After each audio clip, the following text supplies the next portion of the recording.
मुझसे लड़ाई किया तो मेरी ही हालत खराब हो जाएगी। टिप्पणी मतलब समझ गए? चुगली। बुरा न मिलिया कोई और जो दिल खोजा अपनो मुझसे बुरा न। तो अगर आपको सच में समाज सुधारना है ना, तो हर व्यक्ति अपने जीवन में जितनी कमियां हैं उसको ठीक करना शुरू कर दे, समाज अपने आप सुधर जाएगा। क्या आपके जीवन में बहुत से लोग होंगे जो चाहेंगे कि आप उन्नति करें, सिर्फ माँ बाप, कोई नहीं और दुनिया नो। तो ये याद रखने की जरूरत है कि हर प्रसिद्ध व्यक्ति सफल नहीं होता, पर हर सफल व्यक्ति प्रसिद्ध हो सकता है। जब आपकी 13वीं पे आएंगे तो कहेंगे पूरी गर्म नहीं है। जा पर कृपा राम की होई, ता पर कृपा करहु सब। जिसका हाथ पकड़ा है वो कुछ होने नहीं पाएगा। कभी कभी आपके लिए ईश्वर ने कुछ चीजें लिखी होती है।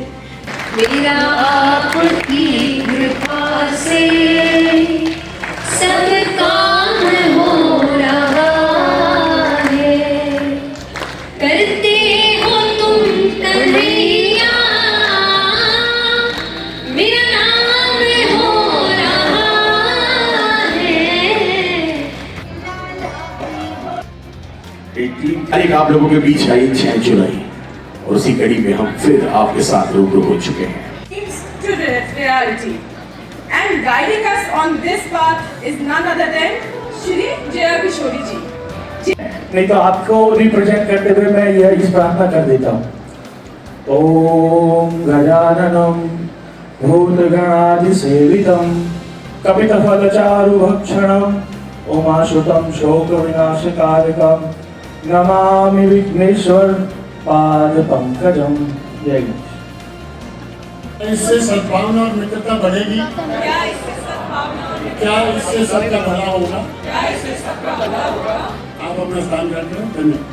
कहती है कि क्या मार सकेगी मौत उसे, औरों के लिए जो जीता है, मिलता है जहाँ का प्यार उसे, औरों की जो आंसू पीता है।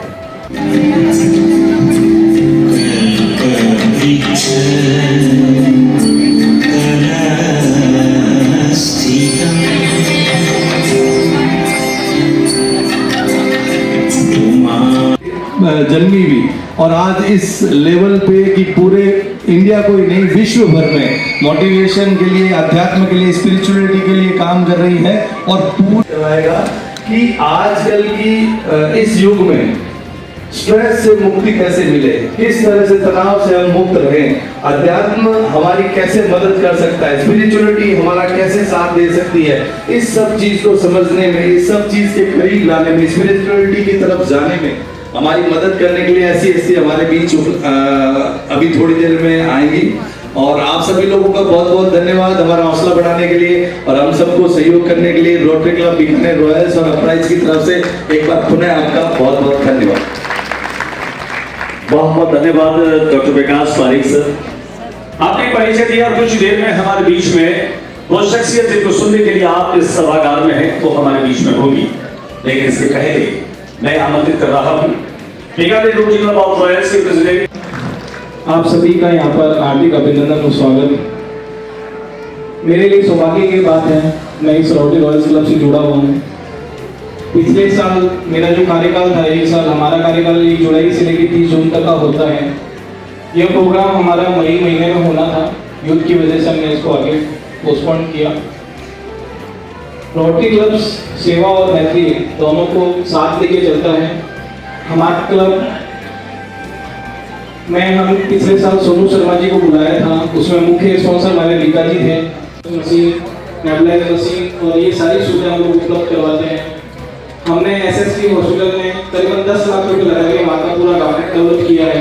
आप कभी देखेंगे और जाइए, आपको बहुत अच्छा अनुभव मिलेगा। वहाँ पे 3 ब्लॉक बने हैं। तो अच्छा रहा वो सिर्फ मेरी बदौलत, मेरे क्लब में हमने 50 लाख से ऊपर की सेवा कार्य की, इसमें मेरे क्लब साथियों का बहुत ज़्यादा सहयोग योगदान रहा। मैं आप सभी को धन्यवाद देता हूँ और एक बार फिर आप सब लोग पधारे उसके लिए आपका बहुत बहुत धन्यवाद। साधुवाद। एक बार जोरदार तालियां बजा सकते हैं। यानी कि हर क्षेत्र में रोटरी रॉयल्स ने काम करने की कोशिश की है। हमारी टीम एक सिर्फ क्लब नहीं बल्कि एक परिवार है जो साथ चलता है, साथ बढ़ता है। और अगर मेंबर्स की बात करें तो आपको बता दें कि रोटरी रॉयल्स में विभिन्न क्षेत्रों से अनेक लोग आते हैं और सब बीकानेर की रॉयल पर्सनैलिटीज है। आइए आपको उनसे रूबरू किया।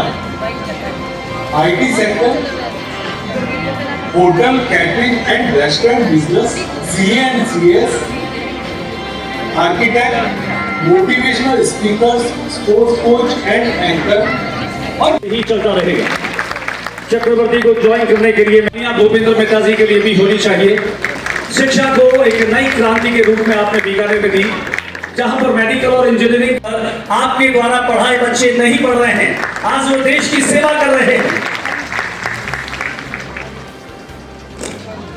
इस पर तो छुए ऐसे लोगों को बुलाएं जिनका नाम देश दुनिया तक जाता है। और वानिया जो है ना, मेरे विनय भाई कहते हैं अक्सर कि जीवन में कभी खुशी तो कभी गम होता है, और तालियां वे बजाते हैं जिनकी बाजुओं में दिखाइए दम वो अपना। पीछे तक मुझे आपकी तालियों का दम चाहिए। सीरी टिम्बर से हमारे सहयोगी, उनसे मैं रिक्वेस्ट करूंगा। कुणाल है आगे ना मंच पर। बीकानेर में स्वास्थ्य सेवाओं के विस्तार में एपेक्स हॉस्पिटल का भी एक, उसके बाद ड्रीम टू रियलिटी 2.0 को बहुत जबरदस्त पब्लिसिटी देने वाले हमारे सहयोगी साथी, बहुत ही युवा एंटरप्रेन्योर उद्यमी भाई भी हैं। तालियां और उनकी गूंज और अनुगूंज वहां तक सुनाई देता है। बहुत बहुत धन्यवाद, बहुत बहुत आभार। ड्रीम टू रियलिटी 2.0 मैं बुलाना चाहूंगी भुवनेश जी स्वामी को। अभिनंदन करता हूं। This event, Dream to Reality, is not only a motivational event, it is a step towards understanding spirituality. आज हमारे बीच में कुछ ही समय में जया किशोरी जी उपस्थित होंगी, जो हमें इसने इस पूरी दुनिया को योग दिया। और अंत में बस मैं 2 लाइनें कहना चाहूंगा। आप अपने जीवन में जहां पर भी हैं, जो भी कर रहे हैं, जो भी काम आप करने वाले हैं, हार मत मानिए। unless you are breathing, if you are breathing, every possibility exists। 2 लाइनें आपके लिए। जल गया मैं तो बचा ही क्या है, आपके लिए। जल गया मैं तो बचा ही क्या है, और बच गया मैं तो जला ही क्या है। धन्यवाद। हमारे बीच में हमारे रोटेरियन डॉक्टर पुनीत खत्री और बीकानेर के बहुत ही सुपर सितारे कहूँ मैं, भाई राजा के रंगों अपनी शानदार छोटी सी मैशअप के साथ आपके बीच आएंगे। उसके साथ मैं वेलकम करना चाहूंगा, क्योंकि हमारे बीकानेर के रोटरी क्लब ऑफ रॉयल्स के बहुत सारे रॉयल सितारे हैं, और मैं इंडियन आर्ची टीम के कोच अनिल जोशी भी मुझे दिखाई दे रहे हैं। सर स्वागत है आपका। बिल्कुल आ जाए सर, तुरंत आ जाए। मैं उन्हीं के लिए निवेदन कर रहा हूँ। डॉक्टर पुनीत जी, और देखिए स्क्रीन पर जैसा आपको दिखाई दे रहा है, एक बार जोरदार तालियां बजा दीजिए। जया किशोरी जी हमारे बीच में आ गई हैं। हाँ दोस्तों, पौधे कहते हैं भगवान खाते नहीं, पौधे भगवान खाते नहीं, बेर शबरी के जैसे खिलाते नहीं, बेर शबरी के जैसे खिलाते नहीं। और ये लाइन सभी को आती है। शिवम कृष्ण झोपड़ी के भाग आज खुल जाएंगे, राम आएंगे। कृष्णा राधे राधे, राधे श्याम राधे श्याम, श्याम श्याम राधे राधे, राधे कृष्णा राधे कृष्णा कृष्णा। नजरों में है श्याम प्यारे, वो तो रहते हैं जग से न्यारे। राम सीता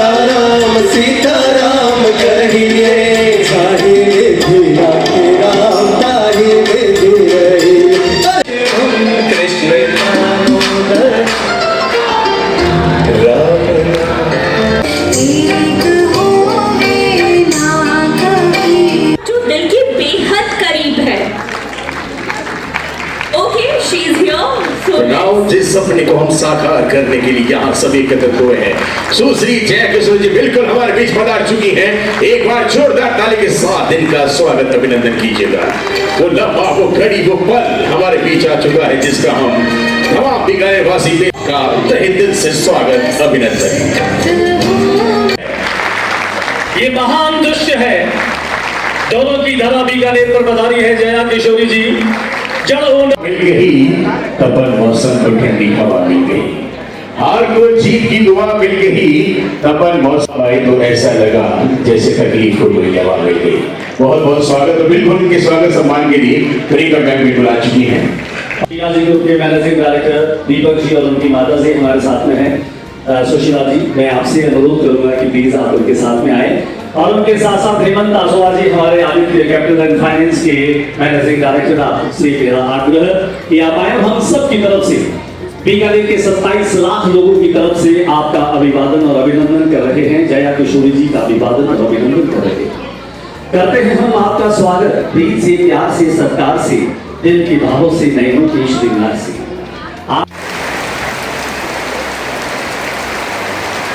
बीकानेर में झमाझम लेकर के आई है। गर्मी और उमस से तपते शहर को राहत मिली है। एक बार जोरदार तालियां बजाकर अभिवादन और अभिनंदन करें। आपका स्वागत कर रहे हैं। पूरी दुनिया में बीकानेर का नाम पहुंचाने वाले बीका जी ग्रुप के managing director young and dynamic Deepak ji Agarwal से, सुशीला जी और हेमंत आसोवा जी। आपको देखने और सुनने की एक हसरत रही है। सर के लिए भी जोरदार तालियां। और हम ज्यादा समय न लेते हुए सीधे में अब राइस की विजिट। हेरिटेज और हवेलियों के लिए नहीं, अपने लोगों की जिद, जज्बे और जुनून के लिए जाना जाता है। Some boys don't just speak, भक्ति भी है, प्रगति भी है। आप सिर्फ प्रवचन नहीं देती, आप लोगों के अंदर का दरवाजा खोलती हैं, वहां जहां सपने, शक्ति और शांति साथ रहते हैं। At Rotary हमारा मिशन है सर्व बियॉन्ड सेल्फ। तो ये प्लेटफॉर्म सिर्फ एक मंच नहीं है, ये मिरेकल ग्राउंड है जहां से नए सफर शुरू होते हैं। To every youth, every woman, every dreamer, faith, our roots and our future. आज की रात हम सबके लिए एक रिमाइंडर है that no dream is too big, no path is too tough and no heart is too weak. जब तक इरादे मजबूत हो और मन में विश्वास हो। So with immense gratitude on behalf of Rotary Uprise and Rotary Royals, Jaya Kishori ji आपका हार्दिक स्वागत है इस शहर में, इस स्टेज पर और हमारे दिलों में। Let us begin this magical evening of awakening, of inspiration and of turning our dreams to reality. जय Rotary, जय बीकानेर, जय हिंद। नमस्ते। और कार्य के लिए कुछ साल पहले बहुत आए, मुझे लगता है शायद इतने राजस्थान आ चुके थे हम कि राजस्थान वालों ने कह दिया थोड़ा ब्रेक देते हैं। सो आई होप अभी इस सेशन के बाद फिर से राजस्थान की फेरी लगनी शुरू हो जाएगी। तो थैंक यू आप सभी का, मुझे सब जी रहे हैं। आज हमारे पास हमारे लिए ही समय नहीं है। हम आजकल मोटिवेशनल सेशन इस पर भी कर रहे हैं कि अपने साथ समय कैसे बिताते हैं, सेल्फ लव क्या है, खुद के बारे में जानना क्या है। तो यानी व्यक्ति इतना व्यस्त हो चुका है कि दूसरों के लिए तो समय छोड़ो, अपने लिए उसके पास समय नहीं है। और अगर इस चीज में वो किसी और के लिए समय निकाल के आया है तो ये मेरे लिए बहुत सौभाग्य की बात है। बहुत बहुत धन्यवाद। आज हम एक मोटिवेशनल सेशन के लिए आए हैं। वैसे जो स्पीच आप सबने दी, मुझे नहीं लगता इतना बेहतरीन सेशन मेरा होने वाला है। और जितने भारी भरकम शब्दों का आपने इस्तेमाल किया है, मुझे लग रहा है मुझे ज़्यादा प्रेशर फील हो रहा है कि अब तो बेहतरीन करना ही पड़ेगा। बट फिर भी मुझे लगता है यहाँ पे कई होंगे जो मुझे कथा के माध्यम से जानते होंगे। कौन कौन ऐसे हैं और कौन कौन है जो इंस्टाग्राम रील्स के माध्यम से मुझे जानते हैं? ओह वाह, मतलब 50-50 है, मतलब इंस्टाग्राम में काम अच्छा ही चल रहा है। पर ऐसा नहीं है कि मैं मोटिवेशन करने के लिए मैंने नया पाथ चुना या मुझे लगा यहाँ कुछ मैं नई चीज़ आकर करूँगी। मुझे ऐसा लगता है कि जैसा मैंने कहा, आज लोगों के पास समय नहीं है, और जब हम मोटिवेशनल सेशन का नाम लेते हैं ना, लोगों के दिमाग में एक थिंकिंग होती है कि अच्छा यहाँ पे कोई धार्मिक बातें नहीं होंगी, और आपने गलत व्यक्ति को बुलाया है। मैं ऐसे नहीं तो ऐसे कान पकड़ लेती हूँ, क्योंकि मुझे लगता है मेरी जितनी भी सीख है जीवन की, मेरे जितने अनुभव है, मुझे शास्त्रों से मिले। और जब मैंने शास्त्रों को समझा, पढ़ा, एक आध्यात्मिक जीवन जिया, मुझे समझ आया कि आध्यात्मिकता को लेकर, धार्मिकता को लेकर, ईश्वर को लेकर जितनी गलत बातें फैलाई गई है वो असल में शास्त्रों में है नहीं। जिस तरीके से आध्यात्मिकता को पोर्ट्रे किया जा रहा है, शायद इसी वजह से युवा उससे जुड़ नहीं रहा। क्योंकि मैं कहती हूँ आज के युवा के अंदर जोश इतना ज़्यादा है जितना पहले की जनरेशन के पास भी नहीं था। ये सच है, क्योंकि देखिए कथा की वजह से मुझे सौभाग्य प्राप्त हुआ है कि मैं हर उम्र के लोगों से मिल रही हूँ।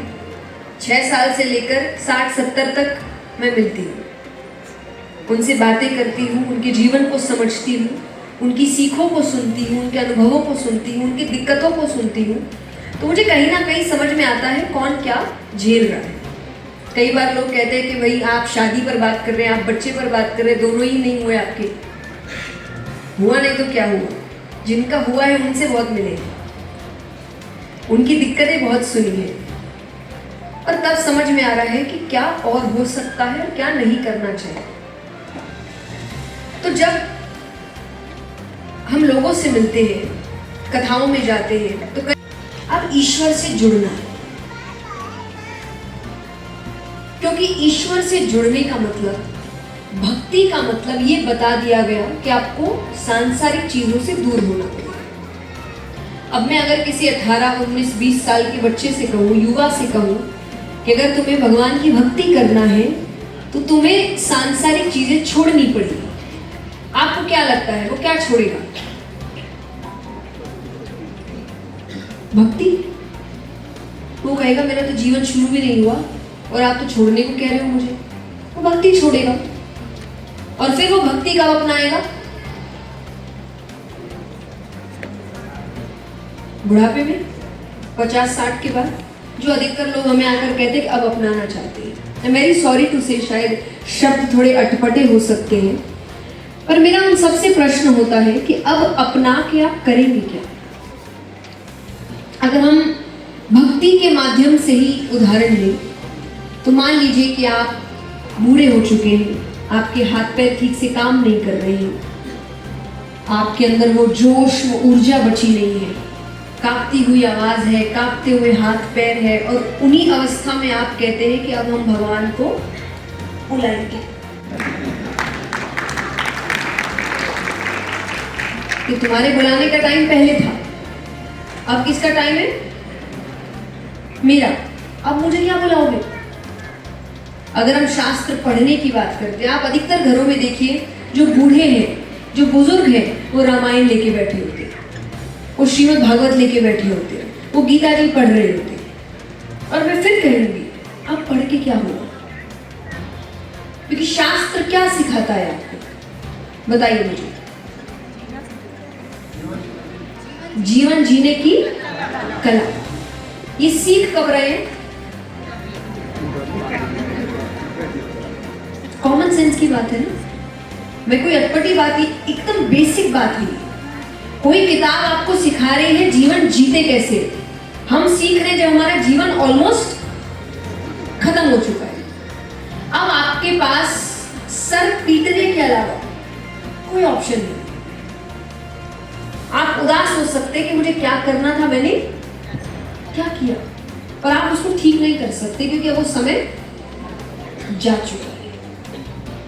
क्योंकि कोई भी शास्त्र आपको पूजा पाठ नहीं सिखा रहा, वो आपको जीवन जीना सिखा रहा है। कोई भी उठाइए, मैं तो सबसे साधारण अगर कहूँ, जो मेरी नज़र में बहुत मोटी किताब भी नहीं है, गीता जी। मुझे जब भी कोई कहते कि सबसे पहला शास्त्र कौन सा पढ़ना चाहिए, मैं कहती हूँ गीता जी। क्यों?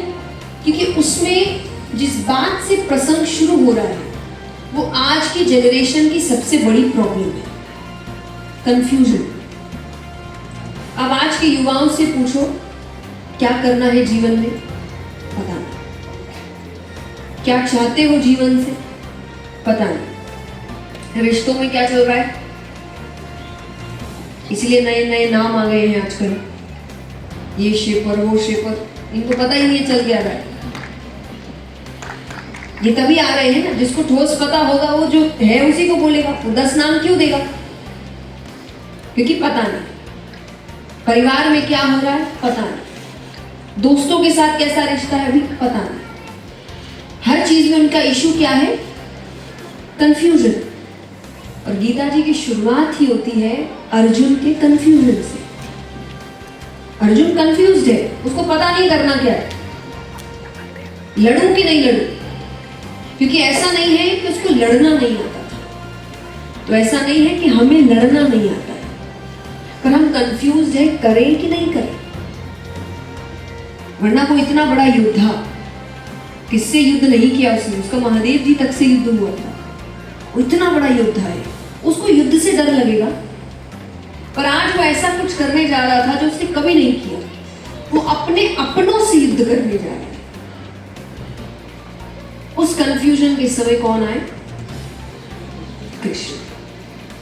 और कहीं पर भी कृष्ण ने ये तो नहीं कहा ये छोड़ दो वो छोड़ दो, ऐसा करो भक्ति करो, इतनी देर इतने घंटे पूजा करो। कहा क्या भगवान ने? यहाँ कितने जिन्होंने गीता जी पढ़ी है, हाथ उठाना। भाई पहले तो जाके पढ़े, यही दिक्कत है हमारी। दुनिया भर का ज्ञान है पर अपना ज्ञान नहीं है। प्लीज जाके पढ़िए, सबसे निवेदन है।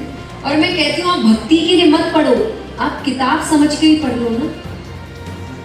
हम आपको नहीं, मैं नहीं प्रेशराइज कर रही, क्योंकि मुझे लगता है जबरदस्ती से कोई काम नहीं होता। अगर आप जबरदस्ती करके कोई काम कराएंगे तो काम तो मन से होगा नहीं, पर उस मन से व्यक्ति का काम से व्यक्ति का मन और उठ जाएगा। हाँ कि ना? यहाँ इतने माँ बाप बैठे, मैं सबसे कहूंगी बच्चों के साथ जबरदस्ती नहीं करना। पूजा करो ये नहीं, मेरे माता पिता ने कभी मुझे डांट कर नहीं कहा पूजा करो। उन्होंने बड़े सुंदर तरीके से इसको मेरे जीवन का हिस्सा बनाया, मनोरंजन के तौर पे। अब मुझे पता भी नहीं था कि जो मुझे रात्रि में सोने से पहले कहानियां सुनाई जा रही, जिसे हम आज की भाषा में कहते हैं बेड टाइम स्टोरीज। नए माँ बाप जो बन रहे हैं वो बच्चों को रीड करवाते हैं, खुद पढ़ते हैं। हाँ कि ना? ये मेरे माता पिता ने उस वक्त शुरू किया, बेड टाइम स्टोरीज पढ़ाते, हमें सुनाते थे। मेरे जीवन की पहली बेड टाइम स्टोरी थी गजेंद्र मोक्ष की कथा। मुझे नहीं पता, मेरे लिए एक मनोरंजन की कथा थी। बड़ा हाथी है, वो बताते भी ऐसे ही थे, वो मुझे नहीं बिल्कुल ऐसे सुना रहे जैसे कोई शास्त्र की कथा ना। बड़ा सा हाथी आता है, उसको पूरी फैमिली साथ है, छोटे छोटे बच्चे हैं, पानी में खेल रहा है, कभी सून से पानी भर के बच्चों पे फेंके, बच्चे नाच रहे, और मुझे बड़ा मजा आता था। और मुझे पता है जब मैंने भागवत पढ़नी शुरू की तब पहली बार पढ़ते पढ़ते मुझे पता चला रे ये तो भागवत की कथा है। पापा ने कहा हमने सारी कथाएं ऐसे ही सुनाई है तुमको, अभी पढ़ो तुमको पता चलेगा, तुम्हारी सारी बेड टाइम स्टोरीज इसमें लिखी हुई है। तो मुझे समझ आया कि उन्होंने उसको मेरे जीवन का हिस्सा बनाया, आध्यात्मिकता को मेरे जीवन का हिस्सा बनाया। क्योंकि आध्यात्मिकता सब कुछ छोड़ना नहीं होता, ईश्वर को जोड़ना होता है। हम इसीलिए आध्यात्मिक नहीं होते क्योंकि हमको लगता है सब छोड़ना पड़ेगा। ये सुनो, आज मैं आपसे कहूं कि ये व्यक्ति आध्यात्मिक है, आपके जीवन में आपके आंखों के सामने क्या पिक्चर आती है? बताओ, एकदम सच्ची बात बताओ। साधु, और बताओ बताओ, संसार से विरक्त, और मोह माया से दूर।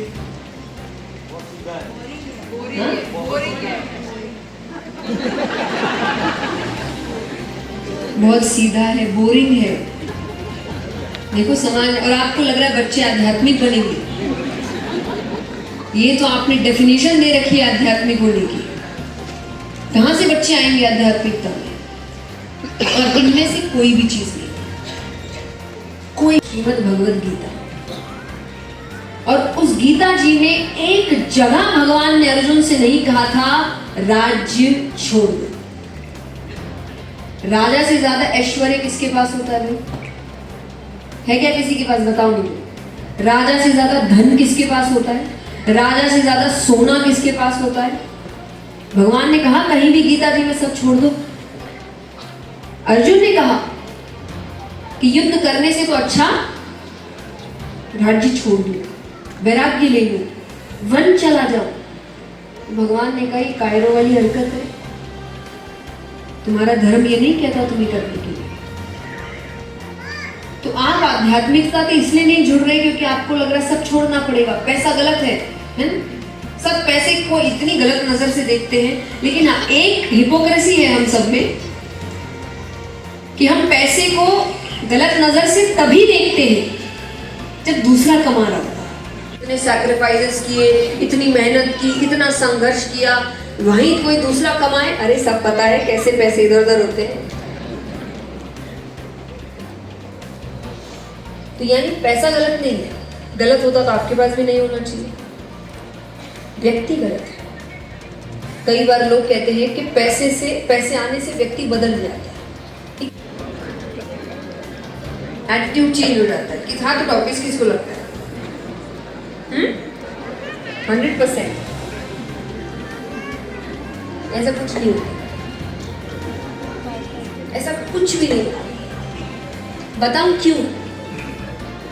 पैसे आने के बाद व्यक्ति बदलता नहीं है, अपने असली रंग दिखाता है।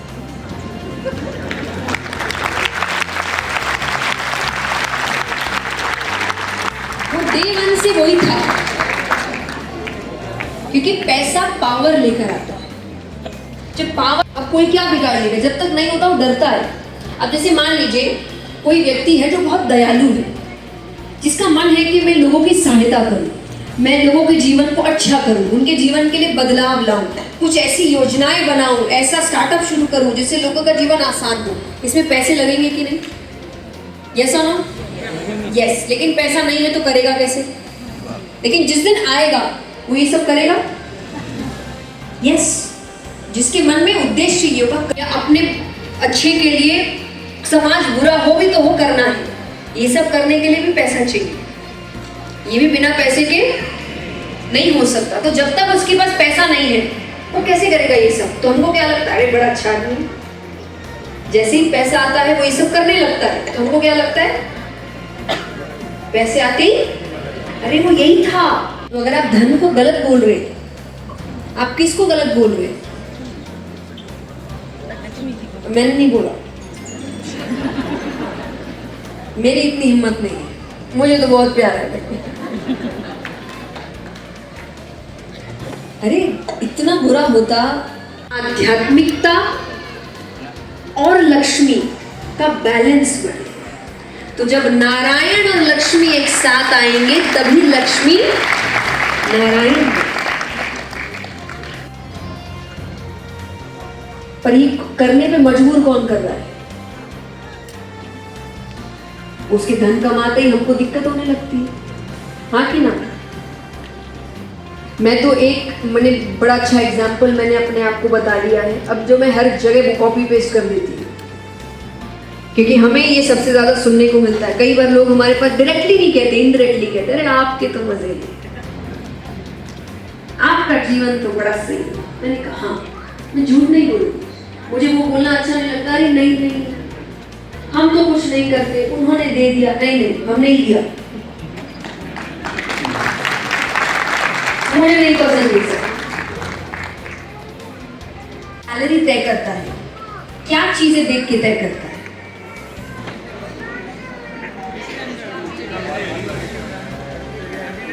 एक्सपीरियंस, एबिलिटी, कैलिबर और क्वालिफिकेशन।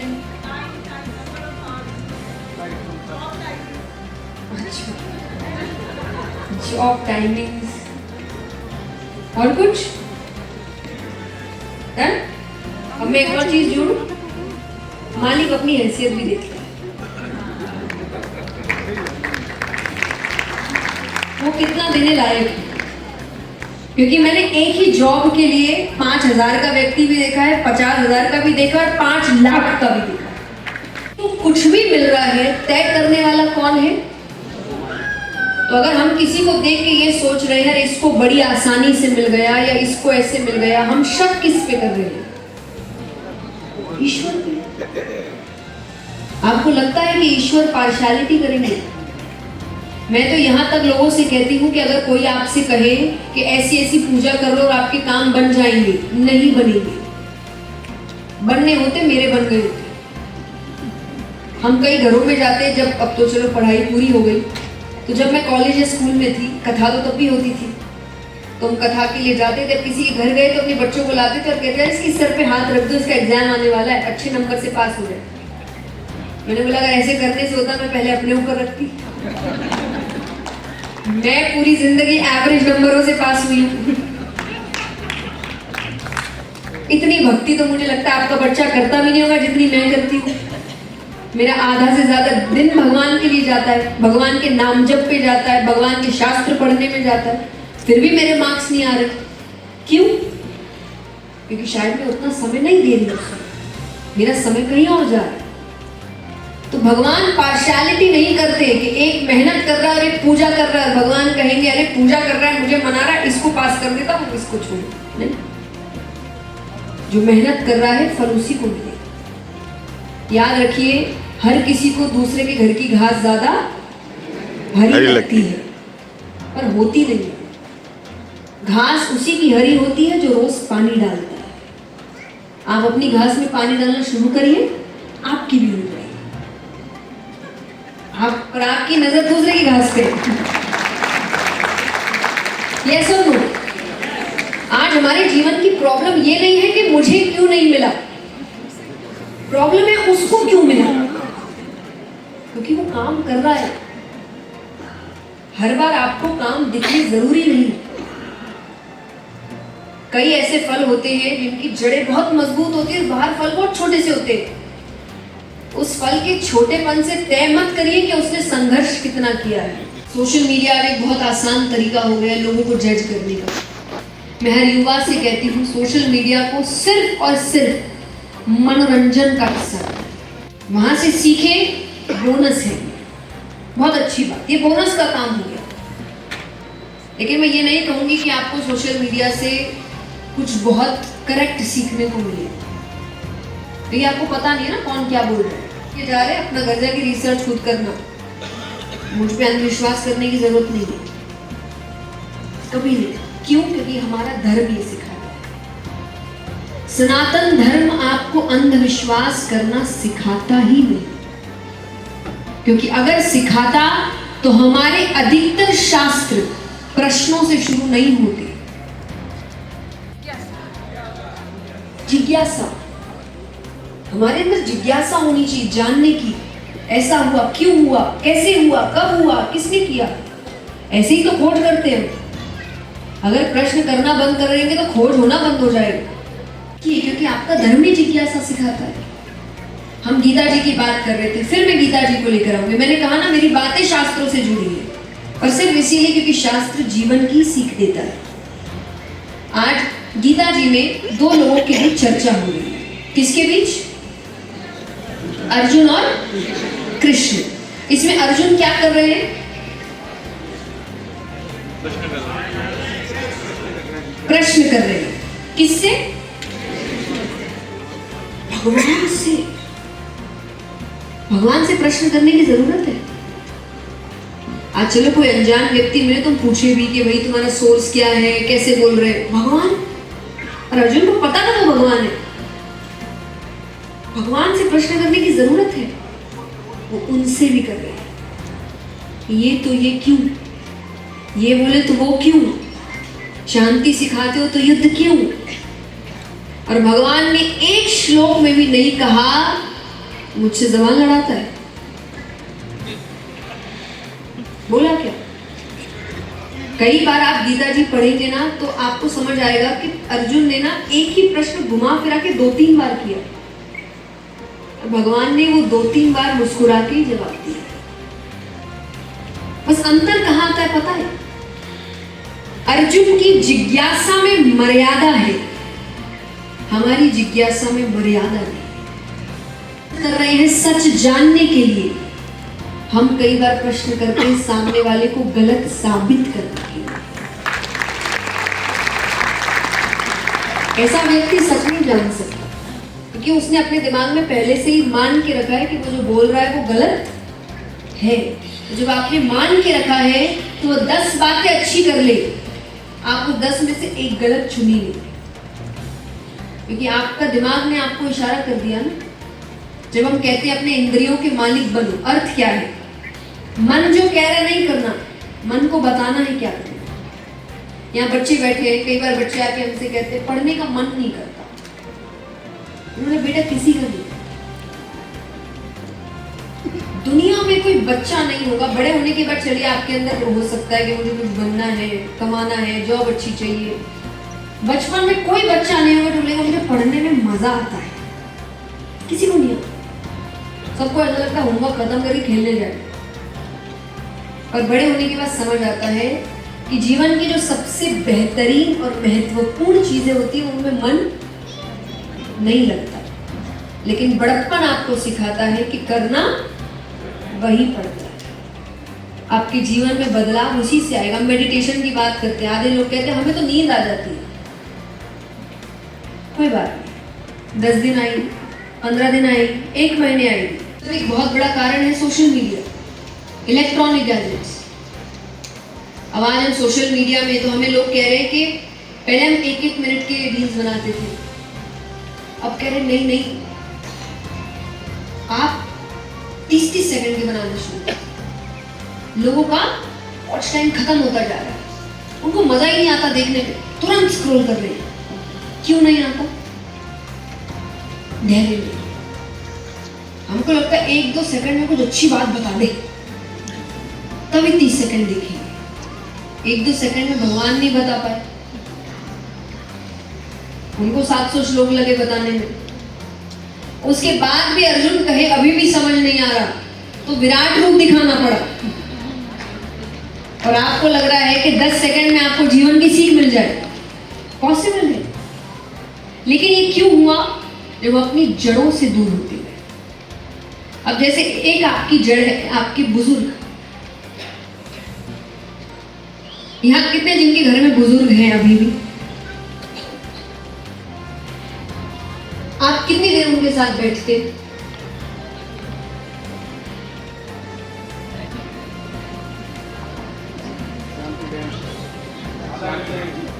आधा घंटा 1 घंटा, सब आधा घंटा 1 घंटा बैठते हैं।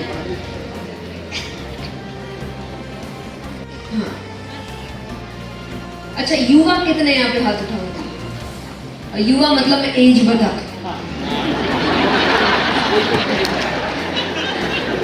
आजकल सभी युवा हो गए, एज लिमिट बढ़ती जा रही है ना। और जैसे मेरी एज बढ़ रही है ना, मुझे समझ आ रहा है कि लोग एज लिमिट क्यों बढ़ा रहे हैं। मुझे ऐसे लगने लगा हाँ अभी कहाँ। तो पर एज लिमिट है आपकी 18-19 साल से शुरुआत, 35 तक है। उसके बीच के कितने लोग हैं हाथ उठाना? हाँ। अब आप में से कितने हैं जो अपने बुजुर्गों के साथ घर में बैठते हैं कम से कम आधे घंटे?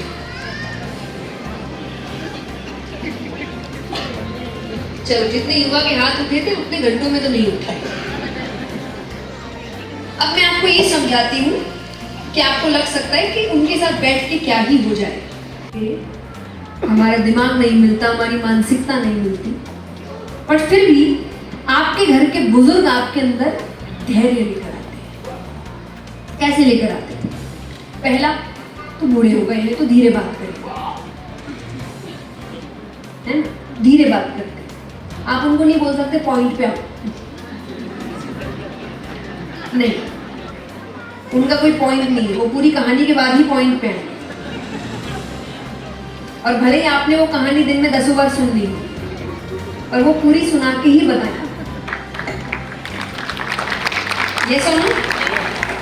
और मान लो आप उनके साथ आपने कहा कि आधी घंटा बैठना है। अब कैसे बैठना है? नॉर्मल बातें करो उनसे। दिन कैसा था, अच्छा आप अपने बचपन के बारे में बताइए, काम कैसे किया, उनके बारे में सुनो तो बातें बताते हैं। अब बातें बताएंगे तो कम से कम 8, 9, 10 कहानियां तो बता ही देते हैं बैठे बैठे। अब एक चीज में मैं युवाओं के साथ हूँ कि हो सकता है उनकी 10 कहानियों में से 8 से 9 कहानियां आपके काम की नहीं, लेकिन लास्ट की 2 बातें सुनने के लिए 8 सुननी पड़ेगी। तो वो बुजुर्ग हैं, उनको एक और बीमारी है भूलने की। वापस नंबर 1 से शुरू करें। अभी सारी चीजें आपके अंदर धैर्य लेकर आती हैं, शांति। समय पर ये करते आए थे, हाँ वैसे ना, हाँ। अब बार बार टोको मत, क्योंकि आज रिश्तों में एक कमी है कि हमको सुनना नहीं होता। हाँ कि ना? कितने पति पत्नी बैठे हैं यहाँ पे, इतने एनर्जी में सबका सर हिल रहा है। ये सच है कि आज पति पत्नी में, ये भी देखिए मेरी शादी नहीं हुई, पति पत्नी आते हैं हमारे पास तो हमें दिक्कत है। तो सबसे बड़ी दिक्कत वो कह रहे हैं कि सुनते ही नहीं है सामने, अपनी बात रखनी। और आपकी एडवाइस किसी को नहीं चाहिए, उनको सिर्फ चाहिए आप सुन लो और उनके साथ बोल लो हाँ गलत है। उनको ये मत सिखाओ अरे इतनी सी इसमें तो ये तो कर लेते, वो उसको पता है। लेकिन उसको जो दुखी, हर इमोशन का एक तरीका होता है ना, वो इमोशन जिस तरीके से बहेगा उसी तरीके से, जैसे नदी है उसका एक रास्ता है बहने का, आप बीच में से काट नहीं सकते उसको। इमोशन भी एक नदी की तरह है और ये सबके साथ है, पुरुष भी है। जब आप बाहर से काम से आते हो, अब आप चिड़े हुए हो तो तुरंत आते रहा क्या हुआ क्या हुआ क्या हुआ, आपको अच्छा लगेगा? आप शांत रहो। वो जितना बोलेगा अपनी भड़ास निकालेगा, वो आधा उसी में शांत हो जाएगा, क्योंकि बाहर हमारे को सुनने वाला कोई नहीं है। इसलिए व्यक्ति सोचता है घर में कोई होगा जो हमें सुनेगा। मैं हमेशा कहती हूँ आज व्यक्ति बाहर एक युद्ध लड़ ही रहा है, घर को भी रणभूमि मत बनाए। आज व्यक्ति बाहर से लड़के आए तो उसको दरवाजे में घुसने से पहले लगे कि घर आ गए। ये भावना उसके, वही घर सबसे सुंदर है। याद रखना कि जब आप बाहर से घर में प्रवेश करना आपको लगे कि सुकून है, उसको घर के दरवाजे पे खड़े होकर नहीं लगना चाहिए कि फिर लड़ाई। पति को नहीं लगना चाहिए, पत्नी को नहीं लगना चाहिए, बच्चे को नहीं लगना चाहिए। क्योंकि मुझे लगता है कि जितना नजरअंदाज आज हम अपने परिवार को करते उतना हम किसी को नहीं करते। सच है कि नहीं बताओ? आज व्यक्ति, यहाँ कितने जिनको लगता है कि उनको गुस्सा बहुत जल्दी आ जाता है या ये दिक्कत है उनके अंदर, एंगर इश्यूज है, शॉर्ट टेम्पर्ड है या छोटी छोटी बातों पे गुस्सा आता है, किसको लगता है? और सच है कि हाँ दिक्कत है, मैं कोई जस्टिफिकेशन नहीं देख रहा, ये दिक्कत है। किस किस को लग रहा है? हाथ उठाओ। एक इतने कम हाथ उठ रहे, मुझे उसी पे विश्वास है।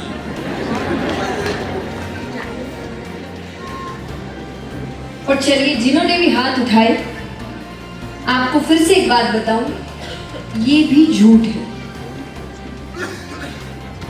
अगर आपको लगता है कि मुझे गुस्सा आ जाता है, गुस्सा किसी को नहीं आता, गुस्सा लाया जाता है सामने वाला देख के। मेरे से ज्यादा बड़ा है, इससे लड़ाई किया तो मेरी ही हालत खराब हो जाएगी, तब किसी को गुस्सा नहीं आ रहा, तब मुंह नीचे करके उसकी सारी बातें सुन लेंगे। बॉस चिल्लाएगा तो सब सुन लेंगे, लेकिन फिर वो गुस्सा कहाँ उतरता है? घर पे। वहां पे सब गुस्सा उतारते हैं, चिल्लाते हैं, और फिर गुस्सा शांत होने के बाद कहते हैं यही तो प्यार है, तुम्हारे ही सामने तो, और नहीं तो और कहां जाऊं। हमको बाहर वाला प्यार चाहिए, जहाँ इज्जत है, सम्मान है, कुछ भी बोलने से पहले 2 बार सोच रहा है व्यक्ति के सामने वाले को बुरा ना लगे, क्योंकि आज आपकी जिम्मेदारी सबसे पहले आपके परिवार के प्रति है, वो खुश रहे। और हम पूरे संसार को खुश रख रहे हैं परिवार को छोड़ के। ये सोचकर एक तो अपने हैं माफ कर दें। याद रखिए, जीवन में व्यक्ति सबसे ज्यादा क्रोध उसी पर करता है जो उसका अपना होता है। ये सुनो, क्यों? क्योंकि उसको पता है कि मुझे माफ कर देगा, या तो अपना या कमजोर। जब उसको लगेगा ये मेरे से कमजोर है, मेरा कुछ बिगाड़ नहीं सकता। याद रखना, कोई कमजोर नहीं होता और कोई ताकतवर नहीं।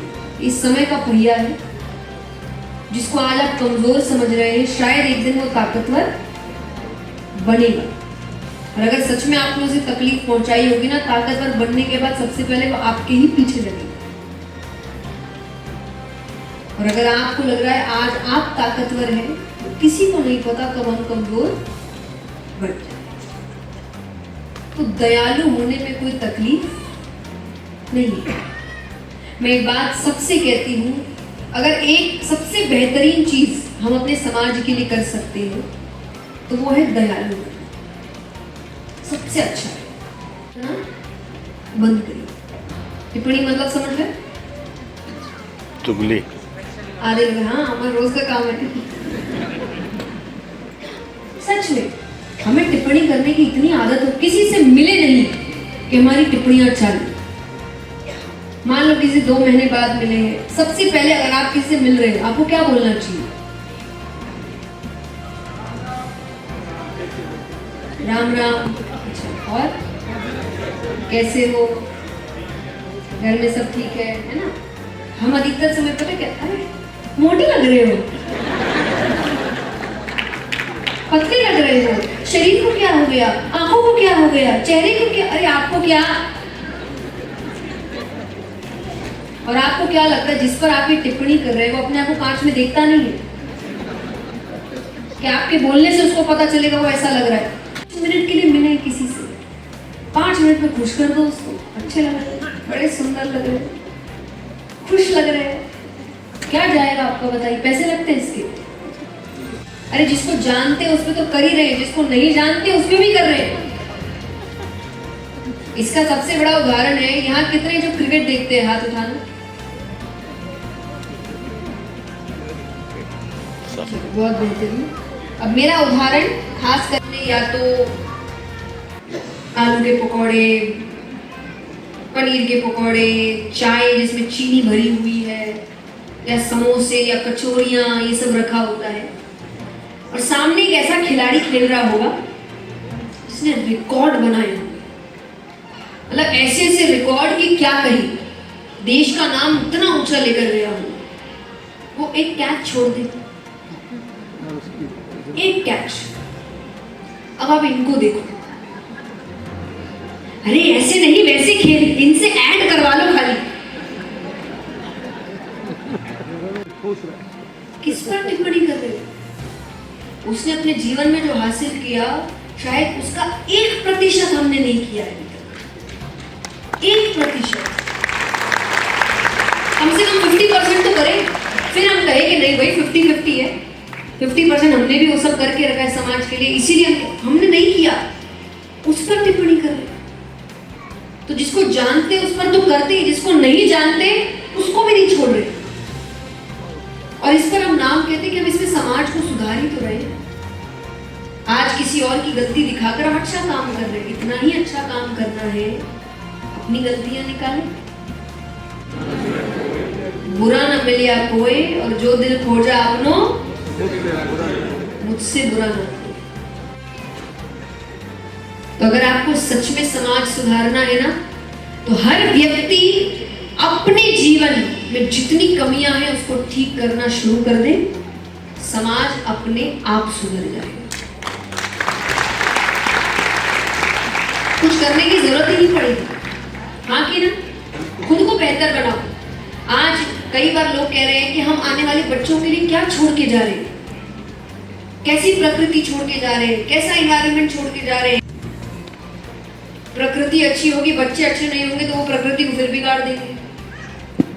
वो भी तो जरूरी है ना। हर घर में व्यक्ति सोच रहा है मेरा बच्चा है मैं देख लूंगा। आपका अकेले का बच्चा नहीं है वो आने वाली पीढ़ी है, वो आने वाला समाज है, वो देश का भविष्य है। वो खराब हो गया तो देश का भविष्य खराब हो जाएगा। तो आपके कंधों पर बहुत बड़ी जिम्मेदारी है। आप आने वाली पीढ़ियां पाल रहे हैं।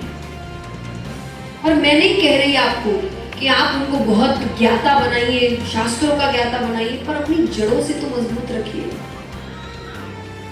आज आप देखिए बच्चों को पता है क्रिसमस क्यों मनाया जाता है, दिवाली क्यों मनाई जाती है, होली के पीछे कथा क्या है, ये किसी को नहीं पता। उनकी दिवाली पार्टीज चलती है और मैं उनसे पूछूं क्या होगा, पिएंगे, ताश खेलेंगे, नाच गाना होगा। This is what Diwali is. गाने चलाए जाएंगे, एक दूसरे को रंग लगाया जाएगा, हो गई होली। और मैं नहीं कह रही जबरदस्ती बताओ, आप दिवाली की पूजा की तैयारी करें, उनको एक हिस्सा बनाइए उसका काम में। और वो काम करते करते कहानी सुन रही। मेरी मम्मी महाराष्ट्र से है।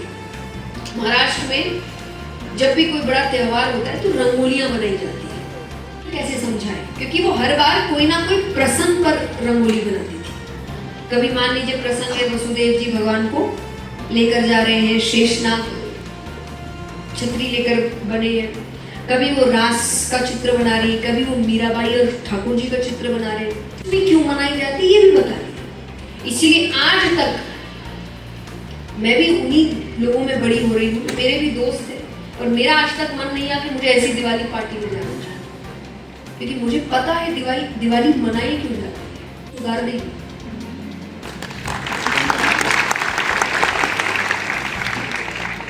क्यों से बच्चे नहीं सुधरते, संस्कारों से सुधरते हैं।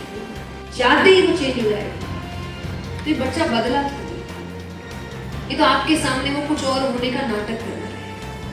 बदलेगा कब, जब उसमें संस्कार आए। तो उसको चीजें देने की बजाय संस्कार दीजिए। मैं कहती काबिल नहीं होगा तो आपका भी उड़ा देगा, पर हम उस पर समय नहीं दे रहे। और दूसरा, मैं सभी बच्चों से कहूंगी यहाँ पर कि माँ बाप को बहुत सिखा लिया, पर ऐसा नहीं है कि बच्चे बहुत होशियार हैं। हमारे भी रंग ढंग कुछ ठीक है नहीं। मैं हर बच्चे से कहूंगी कि देखिए आप जवान हो रहे हैं, आपके जीवन में बहुत सी चीजें आ रही हैं, बहुत से लोग आ रहे हैं, नए रिश्ते बन रहे हैं, ऐसे ऐसे रिश्ते जो आपको लग रहा है मेरी दुनिया तो इसी के आगे पीछे घूमती है। आज के युवाओं की एक दिक्कत है कि हर हफ्ते उनको सच्चा प्रेम हो रहा है, जा रहा है, और वो 2 हफ्ते बाद उनको लगता है उनकी दुनिया खत्म हो चुकी है, और फिर 2 हफ्ते बाद नई दुनिया बन भी जाती है। यस और नो? बट साइकोलॉजिकली ये भी बहुत ड्रेनिंग है। ऐसा नहीं कि इसमें मजा ही आ रहा है, ये भी आपको बहुत थका रहा है मानसिक तौर से। तो आप इन चीजों में बड़े पागल हो रहे हैं और आप नए रिश्ते, नया काम, करियर, जोश, जवानी, आपको लग रहा है मेरी जिंदगी तो शुरू हुई है। आप भूल रहे हैं आपके माँ बाप की खत्म हुई। अभी समय नहीं दिया तो जब समय देने का समय आएगा वो होंगे नहीं। मैं ये संसार की सच्चाई आपको बता रही हूँ, और ये मैंने सिर्फ ऐसा नहीं कि मेरे कुछ 1-2 अनुभवों से आपको समझा रही हूँ, ये मैंने बहुत हजारों लाखों अनुभवों के बाद समझा है कि आपके जीवन में बहुत से लोग होंगे जो चाहेंगे कि आप उन्नति करें, आप आगे बढ़ें, आप नाम कमाएं, आप जीवन में कुछ बड़ा करें, पर उनसे ज्यादा नहीं। सिर्फ माँ बाप, कोई नहीं और दुनिया।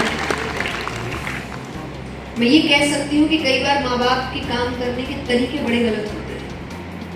सच है, तरीके गलत होते हैं, उद्देश्य कभी गलत नहीं। तरीकों में सुधार हो सकती है। जैसे एक तरीका माँ बाप का है बराबरी करना, है ना, बहुत बराबरी होती है, उसको देखो इसको देखो। तब मैं हर माँ बाप से कहती हूँ कि बच्चों की बराबरी मत करिए, वरना वो दिन दूर नहीं जब बच्चे आपकी दूसरी माँ बाप से बराबरी शुरू कर देते हैं। तब आप क्या बोलोगे? तब हम क्या कहते हैं? ये मेरे घर के नियम है। अपनी बराबरी के समय हम नियम बदल देते हैं, उनकी बराबरी हम करते रहते। बराबरी मत करिए। हर बच्चा अलग है, हर बच्चे की कला अलग है, हर बच्चे की काबिलियत अलग है। सिर्फ ये याद रखिए कि बच्चों को सोचना कैसे है ये सिखाना है माँ बाप को। पूरी परोसी हुई थाली दे देंगे आप, सिर्फ उनका खाने का काम होगा। आपके जाने के बाद उनको थाली सजानी कैसी है वो तक नहीं आए। कम से कम आपके सामने गलतियां करेंगे, गिरेंगे, हारेंगे, आप उठाने के लिए होंगे तो सही। या सुनो, आपके जाने के बाद कौन उठाएगा आपको? दुनिया उठाएगी? बताइए। अरे दुनिया तो ऐसी है, गिरे हुए को और गिरा दे, और ये आपको पता है। फिर कर रही है आप कितने सफल हैं, कितने फॉलोअर्स हैं वो तय करते हैं कि आप कितने सक्सेसफुल हैं। अरे फॉलोअर में कुछ भी अटपटी एकदम ऐसा जो आपको लगे कि ये होता है ना कि घर में कई बार हम ऐसे चेहरे लगाते हैं, नए घर के पास स्टैचू लगाते हैं, एकदम डरावना, अटपटा, अजीब सा होता है, और पहली नजर उसी पर जाती। घर कितना भी सुंदर होगा, पहली नजर कहती है किस पर जाएगी? यही फॉलोअर्स का तरीका है। कुछ भी अटपटा करो, पहली दो। तो ये याद रखने की जरूरत है कि हर प्रसिद्ध व्यक्ति सफल नहीं होता, पर हर सफल व्यक्ति प्रसिद्ध हो सकता है। इसके लिए काम करोगे तो फिर कभी सफल नहीं हो सकते। मेरी मानेंगे उसके लिए काम। मैं सबसे कहती हूँ, आप हमने इनको बहुत नाम दे दिए, गट फीलिंग, इंट्यूशन, और शास्त्र आपको कहते थे कि हर व्यक्ति के अंदर भगवान बैठा है। जब हम कई बार सुनते हैं अपनी आत्मा की आवाज सुनो, अरे आत्मा की कोई आवाज नहीं होती, परमात्मा की आवाज सबके अंदर है, बता रहे हैं क्या करना है क्या नहीं। और संसार की आवाज उस पर इतनी हावी होती है कि हम उसको सुन नहीं पाते। सोचना भगवान को कैसा लगे, अगर मैंने ये किया तो भगवान को कैसा लगे। अगर आपको जवाब मिल रहा है भगवान को अच्छा लगेगा, तो भले ही दुनिया को अच्छा लगे ना लगे, कर दो। लेकिन अगर आपके मन को जवाब मिले भगवान को अच्छा नहीं लगे, तो फिर शायद हजारों की संख्या में पीछे लोग हो कर कर कर हम खड़े हैं, नहीं करना। क्योंकि असली आपको उत्तर भगवान से ही मिलता है, क्योंकि असली जाकर उत्तर भी भगवान को ही देना है। जब आपकी 13वीं पे आएंगे तो कहेंगे पूरी गर्म नहीं है, ये बोलेगा संसार। इसको खुश कर रहे हो आप, कभी खुश नहीं।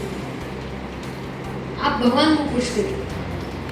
मेरी बहुत पसंदीदा चौपाई है, जो मुझे लगता है मेरे जीवन में इस चौपाई ने बहुत बदलाव लाया था। मैंने जब इसको पढ़ा था, कृपा राम की होई, जा पर कृपा राम की होई, ता पर कृपा करहु सब। और ये मेरे जीवन ने मुझे दिखा भी दिया। पहले मुझे सिर्फ बात अच्छी लगी थी, पढ़ते रहेंगे कि वो पीछे खड़ा हो गया। तो आपको खुश केवल ईश्वर को करना है, वो खुश होते ही सब काम हो जाता है। और ईश्वर आपके अंदर एक उम्मीद पैदा करते हैं। मैं नहीं कहती किसी पिक्चर को मनाइए, किसी फोटो को मनाइए, किसी रूप को मनाइए, भले एक शक्ति को मनाइए, पर मनाइए। आज एक छोटे से बच्चे को भरोसा होता है जब उसके पिता साथ होते हैं, हाँ कि ना? मान लीजिए आप छोटे से हैं, या आपका बच्चा छोटा है, आपका हाथ पकड़ के रास्ता क्रॉस कर रहा है, बच्चे को पड़ी नहीं होती गाड़ियां कहां से आ रही है, होती है क्या बताइए? वो देखता भी नहीं है गाड़ी कहां से आ रही है। पता चले पिता देख रहे हो, पिता को पीछे से आइसक्रीम खाना है, टॉफी खानी है, वो उसमें लगा है, उसको चिंता ही नहीं है। क्यों नहीं है? क्योंकि उसको पता है पापा है साथ। उसको पता है जिसका हाथ पकड़ा है वो कुछ होने नहीं दे, जिसका हाथ पकड़ा है वो कुछ होने नहीं करें। फिर आप देखिए आपके अंदर कितना हौसला है। मेरे जीवन में जब भी दिक्कतें आती है, देखिए रोना अच्छी बात है। मुझे जब लोग कहते हैं कि भाई आप रोते हैं क्या, मैंने कहा हाँ, कल ही रो।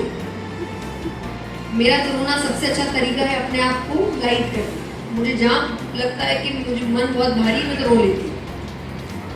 भ्रांतियाँ फैला दी लोगों ने आपको जबरदस्ती, ऐसा होता है वैसे खाता है, ऐसा कुछ नहीं है। मशीन नहीं है आध्यात्मिक व्यक्ति, इंसान है।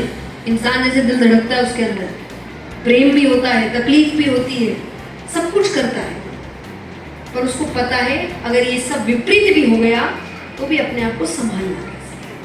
सिर्फ इतना ही अंतर होता है एक साधारण और एक आध्यात्मिक व्यक्ति। तो सब कुछ होगा। तो आपको दिक्कत आए, अब रो लो, 1 घंटा रोया, 2 घंटा रोया, 1 दिन रोया। और आज तक ऐसा हुआ है क्या कि कोई परेशानी आई हो और उसने ठीक ना करी, उसने आगे भी कुछ सोच के रखा ही होगा, तो जो आज तक संभाला वो आगे भी संभाल लेगा। हमारा काम क्या है? कर्म, सिर्फ कर्म, काम करते रहो। फल मिलना होगा, मिल जाए, नहीं मिलना होगा उससे बेहतर मिल जाए। कई बार हम काम किसी और चीज के लिए करते हैं और हम बने किसी और बड़ी चीज के लिए। मुझे नहीं लगा था मैं कभी इस क्षेत्र में आऊंगी, और मैं आई भी तब जब मैं 7 साल की थी। उस उम्र में तो किसको ही पता होता है, हर 2 दिन में आपके सपने बदल रहे होते हैं, हर 2 दिन में बदलते थे। मुझे नहीं पता था, मेहनत कहीं की, सफलता कहीं मिली, मन कहीं था, मन कहीं और लग गया। कभी कभी आपके लिए ईश्वर ने कुछ चीजें लिखी होती है, उस वक्त ईश्वर पर भरोसा रख के अपने कर्म करते रहिए। सही समय पर, सही गली में या सही रास्ते पर मोड़ दे।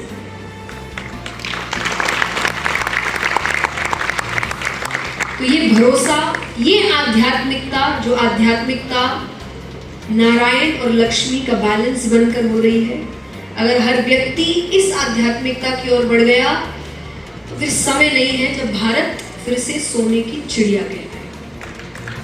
और एक बात मैं बस एंड में कहना चाहूंगी,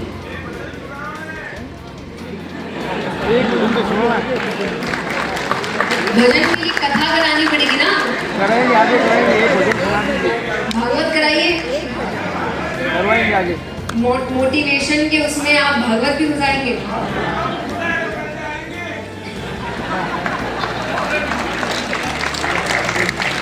चलिए 2 लाइन है ना, कोई आपको नहीं पूरा तो नहीं, उसके लिए कथा करानी पड़ेगी। बताओ क्या गाना है, कुछ आपके मन से फेवरेट मेरा। चलिए ठीक है, मेरा फेवरेट तो एक ही भजन है जो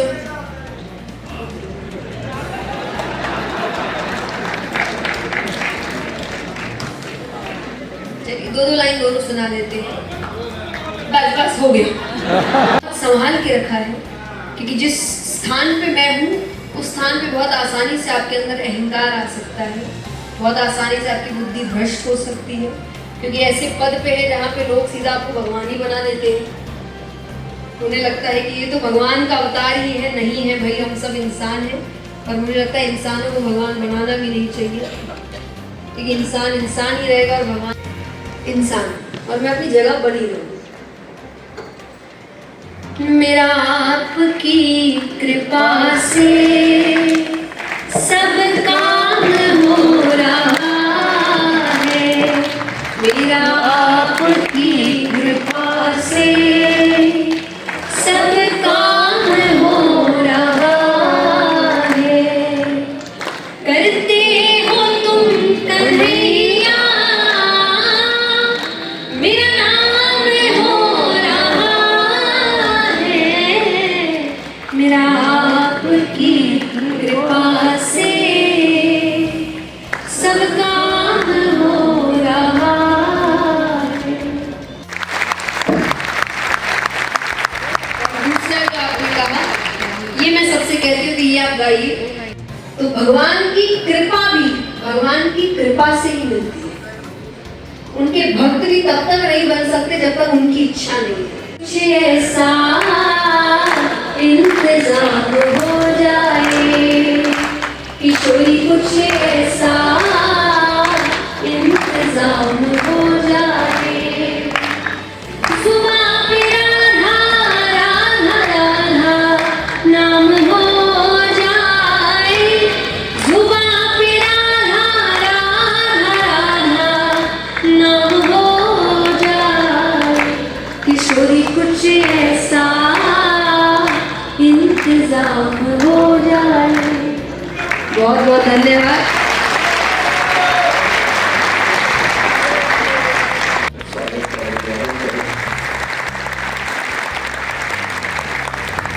हो जाता है। आइए हम आप आज जिनको सुनकर आह्लादित हैं, हम सब उल्लसित हैं और हमने इस समय का सदुपयोग किया है। बिनु हरि कृपा मिला ही नहीं संता, इस चौपाई को चरितार्थ किया है। सज्जन पुरुषों का, संतों का संग हरि कृपा से होता है। हम सब पर प्रभु की कृपा बरसी है कि जया किशोरी जी को हमें सुनने का ये अवसर मिला है। एक बार पुनः एक कृतज्ञता हमारे रोटरी रॉयल्स के सभी मेंबर्स और हमारे पीडीजी प्रियेश जी, बेनीवाल जी और खंडेलवाल जी इसमें है और इनको भी अच्छा लगेगा कि इस कार्यक्रम के बाद में भी हम इसके साथी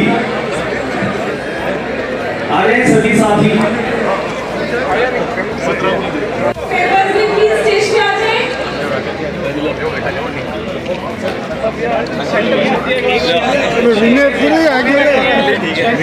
भागवत करवानी मेरा वादा है। कैमरे की लेंस आपके बड़े भैया गोपाल जी में कवर हो जाएगा।